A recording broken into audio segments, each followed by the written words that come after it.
BPF আৰু UPPL তেওঁলোকে লগ লাগি ইলেকশ্যন খেলিলে আমাৰ BTC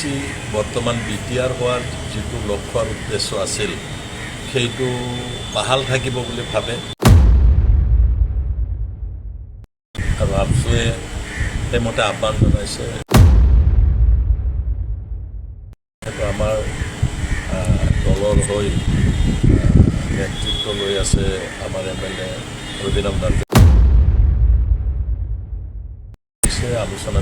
কৰিছে কিমান আগবাঢ়িছে মই নাজানো। তৃণমূল পৰ্যায়ত ৰাষ্ট্ৰীয় দলৰ আগ্ৰাসন ক্ৰমাগতভাৱে বৃদ্ধি হোৱাৰ ফলত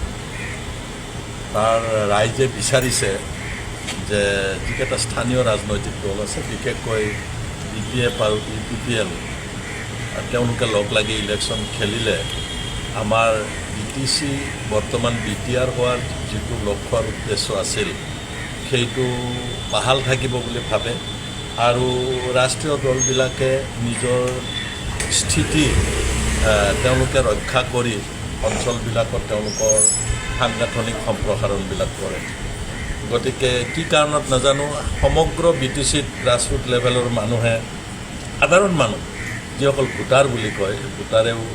বিচাৰিছে যে তাতে এটা দল হ'ব লাগে আৰু আপচুৱে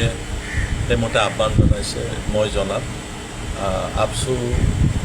লগতে তাত যিকেইটা জাতীয় সংগঠন আছে জাতীয় সংগঠনকেইটাকো লগত আপচু লৈছে আলোচনা কৰিছে কিমান আগবাঢ়িছে মই নাজানো যিহেতু আমাৰ দলৰ হৈ নেতৃত্ব লৈ আছে আমাৰ MLA ৰবীন্দ্ৰ নাথ ডাঙৰীয়া আৰু ইফালে ৰণগৌৰাল প্ৰাক্তন MP মোক এই সময়ত মোক সুধিলে কিমান আগবাঢ়িছে কি কথা পাতিছে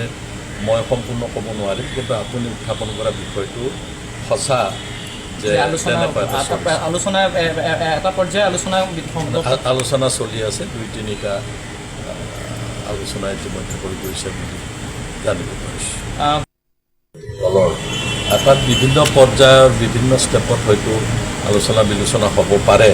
মই কিন্তু নিজে নাজানো এই কথাখিনি। গতিকে আমি ভাবোঁ